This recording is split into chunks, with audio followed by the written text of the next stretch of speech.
Hello viewers, I'm SB and welcome back to Kentucky Route Zero for the final interlude, or maybe, I hadn't really thought about it until just now, because of the fact that this was all crossed out and it sort of like was functioning as a barrier between 5 and 1, but I guess the way they've written this here, maybe it's the first interlude? We might be doing a spatial representation of time thing again here, right?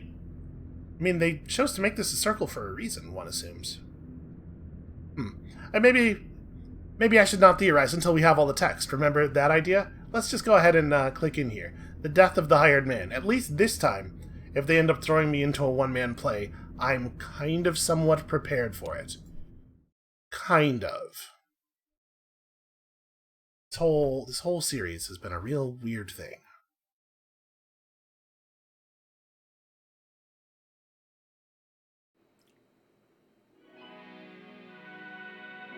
Okay.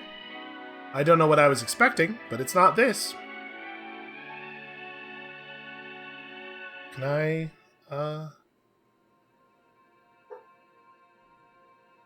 Mexico? Oh, is that what that is? That's... Popular culture has broken my brain, and I cannot read that phrase in any way other than the one that you are all thinking. Oh, she's been there before. It sounds so far away. Well, she lived there for years. Why'd she come back? Ask her. Sometimes it's hard to get a straight answer. I don't think that their voices are actually comprehensible. So I recall. Well, that old girl's trouble anyway. I'll tell her you said so. She'd wear it with pride. She would, wouldn't she? We're not actually talking about anything that's happening on this TV. Am I allowed to play with this TV? Ooh. It does nothing. This dial does nothing. I don't even know how you work it. Okay, here we go. This looks like, how's business? There's a particular game show that this looks like. I can't quite put my finger on it. Shitty. Huh. Yeah, sure, you laugh. I'm sorry, Harry. Harry's the bartender at that bar, right? You laugh, but where'll you go to sit and talk all day when they shut this place down? Oh, I appreciate the stakes. It'd be a different story if someone bought a drink with cash now and then. Sure, Harry, we've all got our troubles. Which reminds me. I'm just gonna keep playing with this in between lines.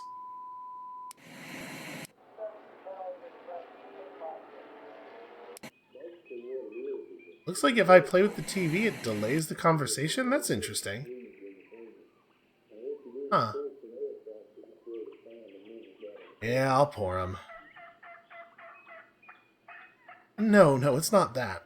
As I was leaving the bureau, I ran into someone else. Uh-huh. Your erstwhile janitor. Yeah, I bet. What do you have to say? In fact, he suggested he might come by and clean your facilities. He what? I told him never to... Now, Harry, be kind. I told him... Oh, here he is. Now? Be kind? I don't think Harry's gonna be kind. That's not how I see this going. I'm always kind. How does it look out there, Brandon? It's pretty okay. Sure. I mean, the sun is out. Yeah, imagine that. Let's see if we can find ourselves a little something. I mean, it's clear skies.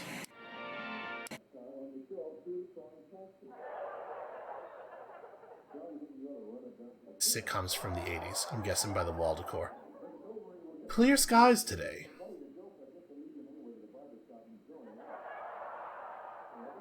Well, I'll get started.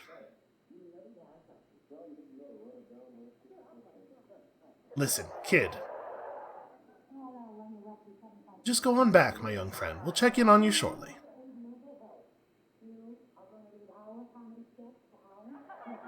Oh, it's just a couple of bathrooms. See, that attitude. Go on back, Brandon. Harrington doing everything in his power to overrule Harry's tone. Okay, yeah, I'll start with the ladies. Fine. And there's nobody, Nah, it's just us and the kids. Oh, hey y'all, what are you watching?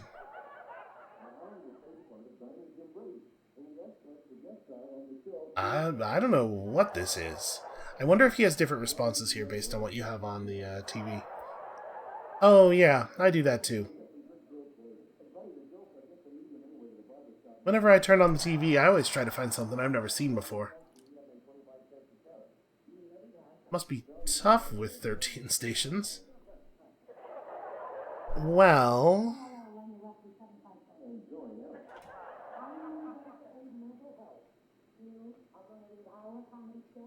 See, Harry, a little bit of kindness and you got your janitor back. Doesn't really sound like Harry wants his janitor back, though. When was I ever anything but kind to him? I let him sleep in the office whenever he misses his bus.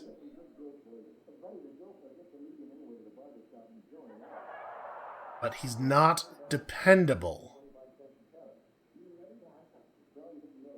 Off he goes, always when I need him most.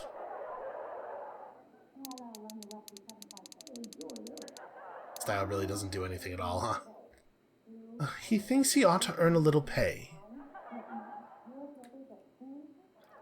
I can't afford to pay any fixed wages, though I wish I could. So, when someone else can pay, then someone else will have to. Not so loud, he'll hear you. I want him to. I mean, he'll have to, eventually.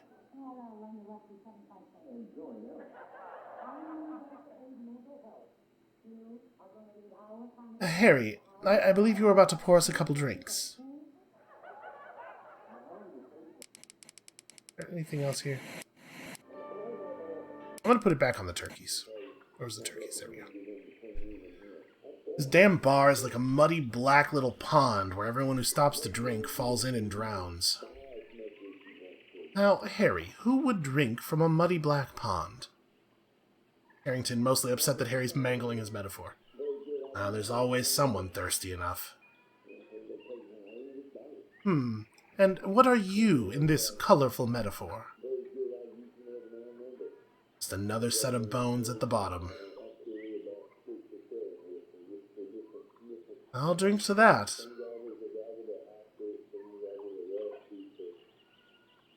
Well, so will I. You know, they're never going to catch that turkey. Okay, so they do respond to what you have on TV. Eh? On the TV. Yeah, I hope they never do. So, how'd it go, your plaything? My plaything? You said you put on a play, right? I staged an experimental theater production, yes. Pardon me. If you must know, it was a disaster. I'm sorry to hear that. Boy, I sure hope it wasn't my choices that made it a disaster. On the topic of my production, the less said, the better. Fine, change the subject. I wonder if it was that Imagine the Moon thing. That probably went over like a lead balloon, huh? It was doomed from the start, really. As I watched the sun rise that morning in front of Equus Oils... What's that? The gas station, Joseph's place.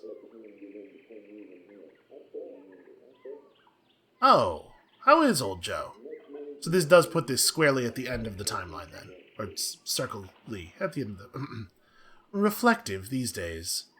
Aren't we all?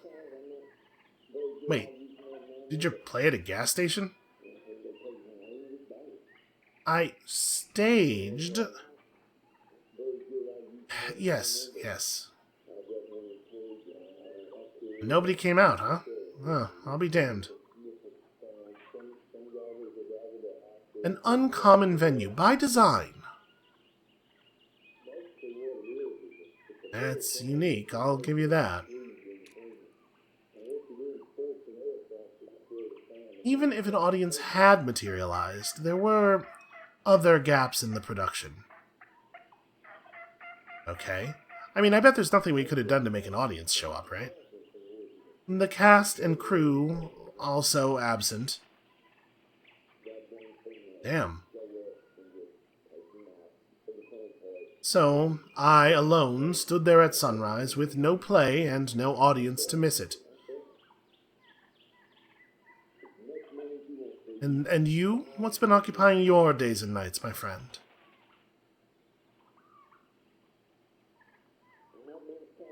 Not much. Sometimes I go down to the store and restock, but then it's straight back home. Home? You mean this place? I guess. Sounds pathetic, doesn't it? Oh, no, not at all. No, you had it right at first. This bar is no home. Well, it all depends on what you mean by home. Okay, that noise is driving me crazy. Talking to Brandon the other day, I got the sense he sees this bar as a kind of home too. Oh, that's not gonna be better. Where's that game show? Here, we'll do this. Ha! He's like a dog that walked in off the street.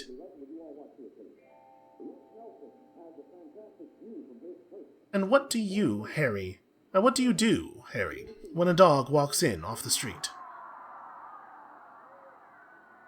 You give him some water. A dog never did anything wrong.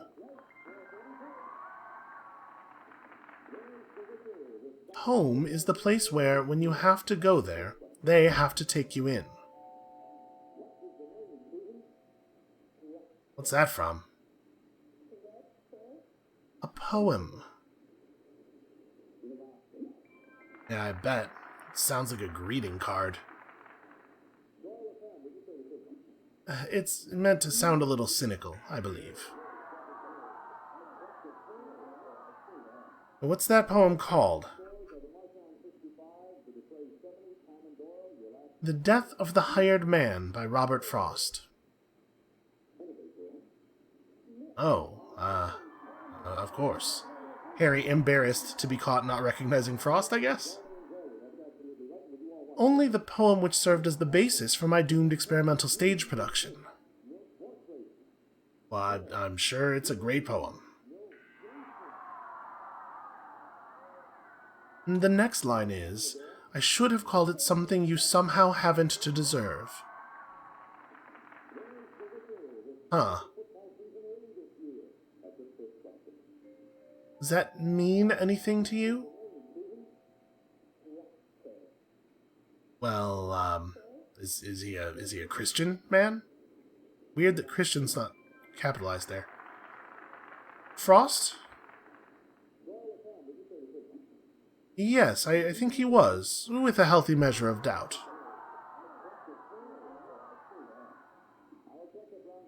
Then it sounds to me like the grace of God.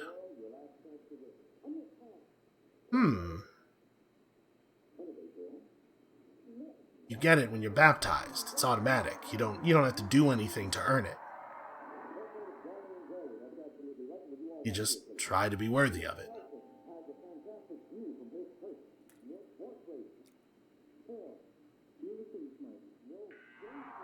And what do you think?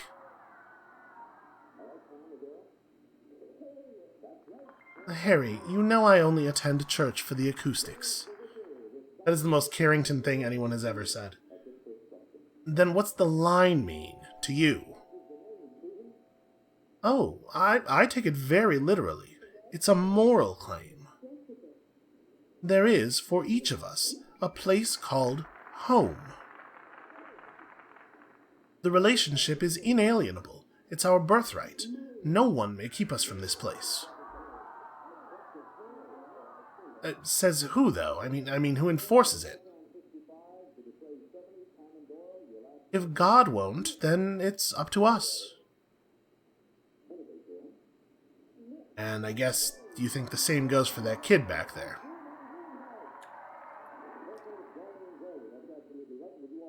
Am I so transparent? So, why is it up to us, though? I mean, doesn't his grandma work in a bank or something? Oh, does she? I'm pretty sure I heard that. But Harry, don't you think that if he could get help from family... Sure, maybe they had a fight. He looked exhausted. Yeah, he did. Why don't you go check on him?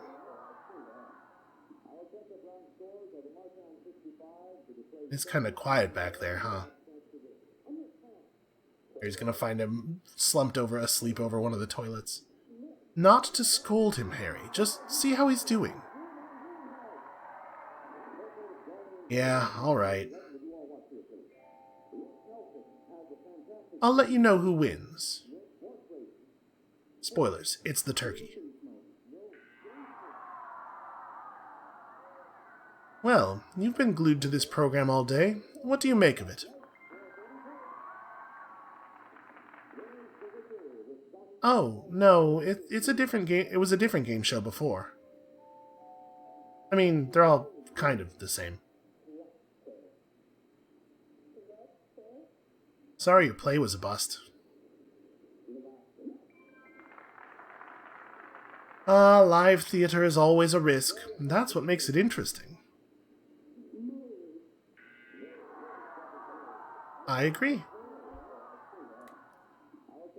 Oh, sure, you're a performer. You understand. Wait, is Emily a performer? Yeah, I was in a movie recently. Well, I guess the TV... Okay, sure. Although I didn't know she was in a... I hadn't heard. Yeah, a western. Kind of. A glitch western. You have my complete attention. That's a thing people don't usually say to you. You know, I was just thinking about your poem. Oh? Yeah, but I was thinking about it as a riddle. Like, what's the place where, when you have to go there, they have to take you in? And the answer is home. No, it's a grave. Our host returns, but so quickly.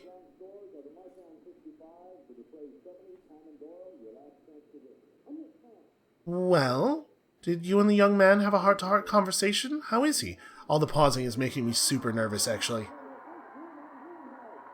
He's asleep on the floor with a roll of paper towels as a pillow. Okay, thank God he wasn't dead or something. I was starting to get a real bad feeling. Try to remember, Harry. No, it's all right. Let him rest.